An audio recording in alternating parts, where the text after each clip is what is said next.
হতাশ হওয়া ইমানের পরিপন্থী কাজ। আল্লাহ পাক বলেছেন লা তাকনাতু মির রাহমাতিল্লাহ, আমার রহমত থেকে মায়ুস হও না। দেখেন হযরত আইয়ুব আলাইহিস সালামের কত বড় রোগ হয়েছে, শরীর পোকায় ধরেছে, জর্জরিত হয়েছে, দুর্গন্ধ হয়েছে, গ্রামের লোকেরা তাকে বের করে দিয়েছে, স্ত্রী পুত্র পরিজন সব চলে গিয়েছে। এমনকি জিহ্বায় যখন পোকা ধরল, হযরত আইয়ুব আলাইহিস সালাম আল্লাহ রাব্বুল আলামিনের দরবারে ফরিয়াদ করলেন, আন্নী মাসসানিয়াদ-দুররু ওয়া আনতা আরহামুর রাহিমিন। আয় আল্লাহ, আমি অসুস্থ হয়ে পড়েছি, আমি রোগাক্রান্ত হয়েছি, আর তোমার নাম রহমান রহিম, তুমি আমাকে রোগ মুক্ত করো। হযরত আইয়ুব আলাইহিস সালাম আল্লাহর দরবারে ফরিয়াদ করলেন, রব্বুল আলামিন সারা শরীরে পোকায় জর্জরিত হয়ে গেছে, এখন আমার জিহ্বায় পোকা ধরেছে, মাবুদ গো আমি তোমার কাছে ফরিয়াদ করি আমার জিহ্বায় পোকা দিও না, কারণ জিহ্বাটাও যদি নষ্ট হয়ে যায় তাহলে তোমার মতো আল্লাহর জিকির আমি কি দিয়া করব। হযরত আইয়ুব আলাইহিস সালাম আল্লাহ পাকের কাছে যখন এ ধরনের ফরিয়াদ জানালেন, রব্বুল আলামিন তাকে তার রোগ মুক্ত করে দিলেন, তার স্ত্রী পুত্র সব আল্লাহ রব্বুল আলামিন ফিরাইয়া দিলেন। সুবহানাল্লাহ। সুতরাং মুমিন ব্যক্তি, কোরআন শরীফে সব আছে, কোরআনের মতো শ্রেষ্ঠ ওয়াজের কিতাব পৃথিবীতে আর শুধু বোঝার দরকার। বিপদে যত বড় বিপদ আসুক, কোন বিপদে মুমিন ধৈর্য হারাবে না। হযরত ইয়াকুব আলাইহিস সালামের ছেলে ইউসুফ আলাইহিস সালামকে যখন তিনি হারায় ফেললেন, তিনি অধৈর্য হয়ে গেছিলেন নাকি? অধৈর্য হন নাই। কারণ আমি আমার বক্তৃতার সূচনায় বলেছি, আমরা কল্যাণ বুঝি না, অকল্যাণও বুঝি না। কোন বিপদ আসতে পরে আমরা হয়রান হয়ে যাই, কিন্তু বিপদের মধ্যে কল্যাণ আছে আমরা তা বুঝতে পারি না। কথা বুঝে আসছে? হযরত ইউসুফ আলাইহিস সালামকে কুয়ার ভিতরে ফেলে দেওয়া হলো। 11 ভাই মনে করেছে কুয়ার ভিতরে ফেলে দিয়া ইউসুফ আলাইহিস সালামকে মেরে ফেললাম, কিন্তু তারা বোঝে নাই আসল কামটা কি হয়েছে। এটা তো কুয়া নয়, এটা একটা টানেল, এটা একটা সুড়ঙ্গ। একদিকে কেনান হলো তার এক মুখ, ওই সুড়ঙ্গের এক মুখ হলো কেনানের। কেনান ইউসুফ আলাইহিস সালামকে ফেলে দেওয়া হলো কুয়ার ভিতরে মারার জন্যে, কিন্তু আল্লাহ পাকের ইচ্ছা ইউসুফ আলাইহিস সালাম মরবে না। এই টানেলের অপর প্রান্ত মিশরের সিংহাসনের টানেলের এপার দিয়া ইউসুফ আলাইহিস সালামকে ঢুকালেন, অপর প্রান্তে মিশরের সিংহাসনে ইউসুফকে আল্লাহ বসাইয়া দিলেন। হযরত ইয়াকুব ছেলের জন্য অধৈর্য হলেন না। যখন তিনি খবর পেলেন ছেলে বাঘে খেয়ে ফেলেছে, তিনি তখন বলেছেন, ফাসাবুরুন জামিলুন আসাল্লাহু আইয়াতিয়ানি বিহিম জামিআ ইন্নাহু হুয়াল আলিমুল হাকীম। ফাসাবরুন জামিল, আমি উত্তম ভাবে ধৈর্য ধারণ করলাম, এবং আমি বিশ্বাস করি আল্লাহ রাব্বুল আলামিন আমার হারানো সবকিছু আমাকে ফিরায় দিবেন। বহু বছর পর যখন হযরত ইউসুফ আলাইহিস সালাম প্রেসিডেন্ট হয়েছেন মিশরের, 11 ভাই গেল সেখানে সাহায্য আনার জন্য। সেই ঘটনা তো শোনাবো না, এমনি বলে যাচ্ছি। এরপরে তিনি তাদেরকে পরিচয় দিলেন, ওরা ভয় পেয়ে গেল। তিনি বললেন, ভয়ের কোনো কারণ নাই, লা তাসরিবা আলাইকুমুল ইয়াউম, আজকে আমি কোনো প্রতিশোধ তোমাদের নেব না। সুবহানাল্লাহ। এর নাম পয়গম্বর, এর নাম কি? আল্লাহর নবী। আমি আজকে কোনো প্রতিশোধ তোমাদের নেব না, তোমরা যাও। পিতার অবস্থা তিনি জানলেন, কাঁদতে কাঁদতে পিতার চোখ দুটো নষ্ট হয়ে গেছে। ইয়াকুব আলাইহিস সালাম, হযরত ইউসুফ আলাইহিস সালাম বললেন, যাও। নিজের জামাটা খুললেন, গায়ের জামা খুলে বললেন, ভাইরা আমার এই জামা নিয়ে যাও, আর আমার আব্বার চোখের উপরে এই জামাটা রেখে দিও। ছেলেরা যখন হযরত ইউসুফ আলাইহিস সালামের জামা নিয়ে মিশর থেকে রওনা করেছে, গল্প নয়, উপন্যাস নয়, আল্লাহ পাক এই কোরআন শরীফে সূরা ইউসুফে বলেছেন, জামা নিয়ে মিশর থেকে রওনা করেছেন। কোথায় মিশর আর কোথায় কেনান? কেনানে বসে হযরত ইয়াকুব আলাইহিস সালাম বলছেন, তোমরা যদি আমাকে মতিভ্রম পাগল যদি মনে না করো, তাহলে একটা কথা বলি, আমার নাকে এখন আমি ইউসুফের গন্ধ পেতেছি। সুবহানাল্লাহ। তোমরা যদি আমাকে মতিভ্রঙ্গ না করো তাহলে আমি বলি আমি কিন্তু ইউসুফের গন্ধ পেতেছি। সুবহানাল্লাহ। হযরত ইউসুফ আলাইহিস সালামের জামা এনে ভাইরা যখন হযরত ইউসুফের চোখের উপরে রেখে দিলেন, হযরত ইয়াকুবের দুটো চোখ সাথে সাথে আল্লাহ ভালো করে দিলেন। ফাসবরুন জামিল, ধৈর্য ধরো। ঈমানদার ব্যক্তি আশার উপরে তার জীবন বাঁচে, কারণ যত বড় বিপদ আসুক না কেন আশ্রয় পাওয়ার একটা জায়গা আছে, তার নাম হলো আল্লাহ। নাম কি? বলেন আল্লাহ। সবাই বলেন আল্লাহ আল্লাহ আল্লাহ আল্লাহ। হযরত ইউনূস আলাইহিস সালাম মাছটাকে গিলে ফেলে দিল, মাছটাকে গিলে মাটির অতল তলদেশে চলে গেছে। এত বড় বিপদ পৃথিবীর কোন মানুষের হতে পারে নাকি? বলেন, কি বলেন? মাছের পেটের ভিতরে জানালা নাই, দরজা নাই, বেরোবার কোনো পথ নাই, মাছ গেছে পানির অতল তলদেশ। আল্লাহ পাক কোরআন শরীফের ভিতরে মানুষকে শোনান, আল্লাহ ওয়াজ করছেন। সুবহানাল্লাহ বলেন। আল্লাহ পৃথিবীর মানুষকে ওয়াজ করছেন, দুনিয়ার মানুষকে শোনান। আমার ইউনূস তো ধৈর্য হারা হয় নাই। ওয়াযান্নুন ইয যাহাবা মুগাদিবান ফাযান্না আন লান নাকদিরা আলাইহি فنادى في الظلمات أن لا إله إلا أنت سبحانك إني كنت من الظالمين فنادى في الظلمات জমায় কাসির ত্রিবিধ অন্ধকারের ভেতর থেকে হযরত ইউনূস আলাইহিস সালাম চিৎকার মারলেন। মাছের পেটের অন্ধকার, পানির অন্ধকার, রাতের অন্ধকার, ত্রিবিধ অন্ধকারের ভেতর দিয়ে মাছের পেটের মধ্য দিয়ে ইউনূস আলাইহিস সালাম চিৎকার মারলেন। অধৈর্য হন নাই, হার্ট ফেল করেন নাই। তিনি বলছেন, পড়েন আমার সাথে, লা ইলাহা ইল্লা আনতা সুবহানাকা ইন্নী কুনতু মিনাজ জালিমিন। তুমি ছাড়া কোনো ইলাহ নাই, কোন বস্য নাই, মাবুদ নাই, তোমার পবিত্রতা ঘোষণা করছি, আমি জালিমদের অন্তর্ভুক্ত হয়ে গেছি। ইউনূস আলাইহিস সালাম যখন কাঁদতেছিলেন, আল্লাহ রাব্বুল আলামিন সেই কান্না শুনেছিলেন কিনা? বলেন, শুনছিলেন কিনা? শুনতে পেয়েছিলেন কিনা? পানির ভিতরে কেউ শোনে নাই, মাছের পেটের ভিতরে ইউনূস আলাইহিস সালাম কিভাবে চিৎকার করছেন, মাছের পেটের ভিতরের আওয়াজ পানির ভিতরে কেউ শোনে নাই, জমিনের কেউ শোনে নাই, অন্তরিক্ষে কেউ শোনে নাই, সাত আকাশের ভিতরে কেউ শোনে নাই, কিন্তু আরশে আজিমের মালিক আল্লাহ রব্বুল আলামিন শুনতে পেয়েছেন। সঙ্গে সঙ্গে রব্বুল আলামিন জবাব দিলেন, ফাস্তাজাবনা লাহু ওয়া নাজ্জাইনাহু মিনাল গাম্মি ওয়া কাযালিকা নুজিল মুমিনিন।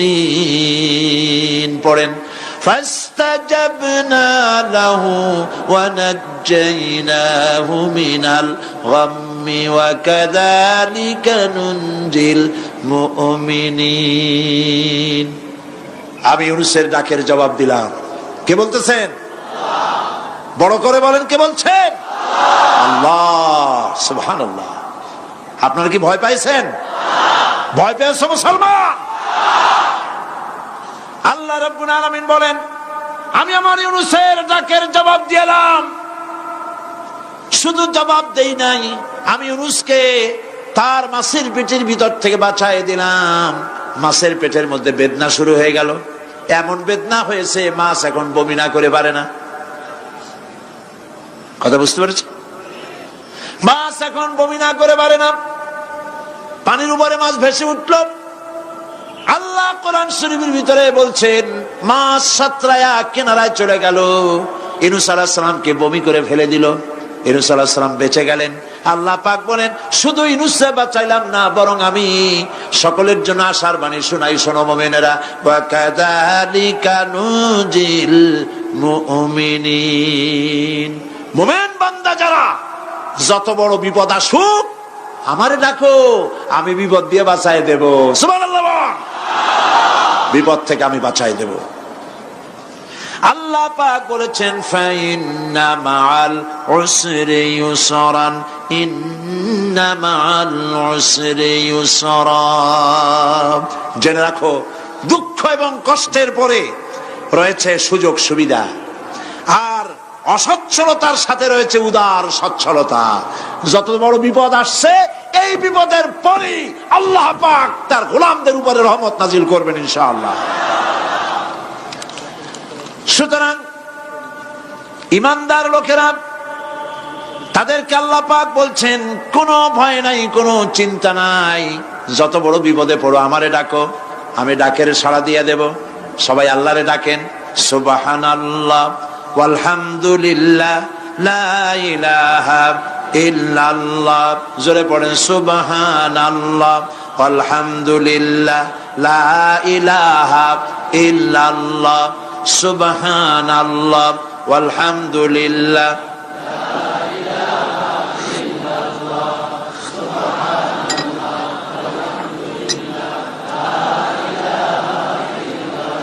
লা ইলাহা ইল্লাল্লাহু মুহাম্মাদুর রাসূলুল্লাহ। আল্লাহর উপর ঈমান আনলে যত ফায়দা হয় এত ফায়দা দুনিয়ায় কোথাও নাই। সুবহানাল্লাহ। আল্লাহর উপর ঈমান আনার ৫ম নম্বরের ফায়দা কয়টা বলছি? 5টা বলছি। আপনাদের অসুবিধা হচ্ছে নাকি? তাড়াতাড়ি শেষ করতেছি। 6টা বলবো, 6টা বলবো, এ হলো ৫ম নম্বর। তারপর আমরা দোয়া করব। দোয়ার দরকার আছে কিনা এই সময়? ৫ম নম্বরে আল্লাহর উপরে ঈমান আনলে পরে আরেকটি বড় ফায়দা, সেটা হলো কঠিন এবং কঠোর বিপদে আল্লাহ পাক তার মধ্যে অবিচলতার এবং ধৈর্য ধরার তৌফিক দিয়ে দেন। সুবহানাল্লাহ। যত বড় বিপদ আসুক সেই বিপদে মুসিবতে আল্লাহ পাক মুমিনদেরকে আল্লাহর উপরে নির্ভরতা শিখায় দেন। সুবহানাল্লাহ। কারণ মুমিনদের জানা আছে যে ঈমানদারদের বিপদ নতুন কিছু নয়, একেবারে আদম আলাইহিস সালাম থেকে শুরু হয়ে আসছে। ঠিক কিনা? আদম আলাইহিস সালামের বিপদ হয় নাই? আদম আলাইহিস সালামের বিপদ কি? শয়তান। তার বিপদ কি? শয়তান ছিল বিপদ। প্রত্যেক নবীর সময় মানুষের নবীদের কষ্ট দিছে, দেয় নাই? বিশ্বকবি ইকবাল বলেছেন, সতীজা কা রহা হ্যায় अज़ल से ता इमरोज, सतीजा का रहा है अज़ल से ता इमरोज, चरागे मुस्तफा भी से शरारे बुलहबीस। আবহমান কাল থেকে শুরু করে মুহাম্মদ সাল্লাল্লাহু আলাইহি ওয়াসাল্লামের চারাগকে, নূরকে, ঈমানকে, ইসলামকে নিভায় দেওয়ার জন্য আবু জাহেলের গোষ্ঠীরা চিরকাল চেষ্টা করেছে। সব চেষ্টা কর্পূরের মতো উড়ে গেছে, মুহাম্মদ সাল্লাল্লাহু আলাইহি ওয়াসাল্লামের চারাগ টিম টিম করে জ্বলতে রয়েছে। আল্লাহ পাক বলছেন, ইউরিদুনা লিইউতফিউ নূরাল্লাহি বিআফওয়াহিহিম ওয়াল্লাহু মুতিম্মু নূরিহি ওয়ালাউ কারিহাল কাফিরুন। ওরা চায় মুখের ফু দিয়া, কারা? কাফেরেরা। ইসলাম সহ্য করতে পারে না যারা, ওরা চায় মুখের ফু দিয়া আমার আলোটাকে নির্বাপিত করে দেবে। আল্লাহ পাক বলেন, ওয়াল্লাহু মুতিম্মু নূরি, আমি আমার নূরকে পূর্ণতা দান করব, তাতে কাফির বেঈমানদের মনের ভিতরে যত জ্বালা হোক, যন্ত্রণা হোক, ওদের কলজা যত পুড়ুক, ইসলাম তার বিজয় পতাকা নিয়ে উঠবে, কেউ ঠেকাতে পারবে না। আল্লাহ রাব্বুল আলামিন, আল্লাহ পাক বলছেন, ওয়াকাযালিকা জাআলনা লিকুল্লি নাবিয়্যিন আদুওয়াম মিনাল মুজরিমিন। আর এমনি করে আমি সকল নবীর শত্রু বানিয়েছি সব পাপিষ্ঠ অপরাধ প্রবণ লোকদের। শুনছেন কথা? শোনেন নাই? আল্লাহ পাক বলছেন দুনিয়ার সব নবীদের তাদের জন্য আমি শত্রু বানাইছি। কাদেরকে? যারা সব থেকে বেশি পাপিষ্ঠ, অপরাধ প্রবণ, এরা হচ্ছে নবীর দুশমন। এরা সব নবীদের সাথে দুশমনি করেছে। আজও দেশের আলেমদের সাথে দুশমনি করে সবচাইতে বড় পাপিষ্ঠরা। এটা কোরআন। এটা কি? কোরআন। জোরে বলে এটা কি? আল্লাহ রাব্বুল আলামিন বলছেন ওয়া কাযালিকা জাআলনা লিকুল্লি নাবিয়্যিন আদুওয়াম মিনাল মুজরিমিন। সব পাপীরা, পাপিষ্ঠরা আমার দ্বীনের দাওয়াত যারা দেয় তাদেরকে জীবনের দুশমন মনে করে। কেন? শোনেন, আমি কার ওয়াজ শোনাচ্ছি? কার ওয়াজ শোনাচ্ছি? আমার আল্লাহর ওয়াজ। অপরাধটা কি? নবীদের বিরুদ্ধে, নবীর ওয়ারিস ওয়ারাসাতুল আম্বিয়া কারা, তো তাদের বিরুদ্ধে তাদের অপরাধটা কি? তাদের অপরাধ সম্পর্কে আল্লাহ নিজে বলেন وَمَا نَقَمُوا مِنْهُمْ إِلَّا أَنْ يُؤْمِنُوا بِاللَّهِ الْعَزِيزِ الْحَمِيدِ। এদের বিরুদ্ধে অ্যাকশন নেওয়ার আর কোন অপরাধ ওদের নাই।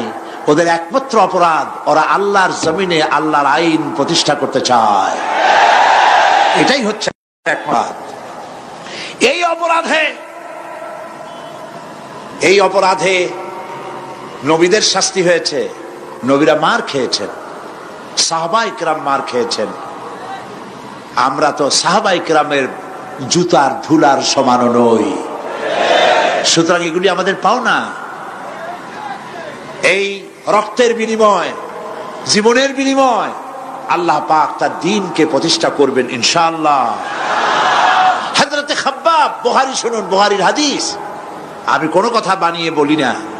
আমি লেখাপড়া করি, পড়াশোনা করি, চোখে দেখি, তারপরে কথা বলার চেষ্টা করি। বাজে গপ্প কিস্সা কাহিনী বলার অভ্যাস আমার কোনো কালে ছিল না, নাই।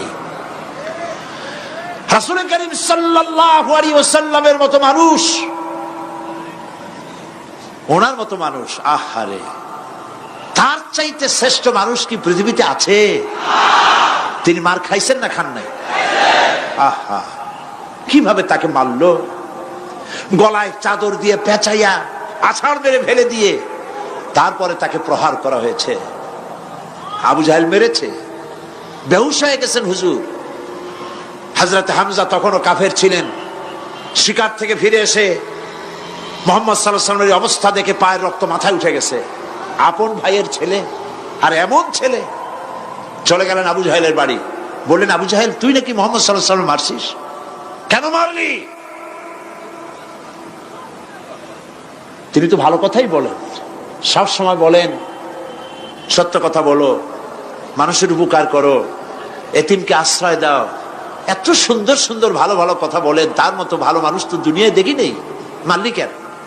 তুই কি মনে করছিস যে আব্দুল্লাহ মারা গেছে বলে এতিম হয়ে গেছে মুহাম্মদ সাল্লাল্লাহু আলাইহি ওয়াসাল্লাম? তোর মনে রাখা উচিত আব্দুল্লাহ মারা গেছে, হামজা মরে নাই। হযরত হামজা ধনুক বাইর করলেন, এক বাড়ি মারলেন মাথার উপরে, মাথা ফাটা রক্ত বেরিয়ে গেল। হামজা হন হন করে হেঁটে এলেন রাসূলের কাছে। হুজুরের অসুস্থ দেহ মোবারক কোলে উঠায় নিয়ে বললেন, বাবা, তার মস্তক মোবারক কোলে উঠায় নিয়ে বললেন, আমি আবু জাহেলের মাথা ফাটিয়ে রক্ত বের করে দিয়ে এসছি, তুমি একটু খুশি হও। হুজুর বললেন, চাচা, কার মাথা ফাটাইছেন, কার রক্ত বের করেছেন, এই কথা বলে তো আমাকে আপনি খুশি করতে পারবেন না। তিনি বললেন, বাবা, তুমি কি হলে খুশি হও? তিনি বললেন, আমি খুশি হই চাচা, তোমার মুখে যদি একটা বার আমি ঈমানের কলেমা শুনতে পাই। হযরতে হামজা বললেন, মুহাম্মদ সাল্লাল্লাহু আলাইহি ওয়াসাল্লাম, আমার বুঝতে মোটেও কষ্ট হয়নি, তুমি কোনো সাধারণ মানুষ নও। সাধারণ মানুষের প্রতিশোধে তুমি বিশ্বাসী হতে, খুশি হতে, প্রতিশোধে বিশ্বাসী হওনি। তুমি অবশ্যই আল্লাহর নবী।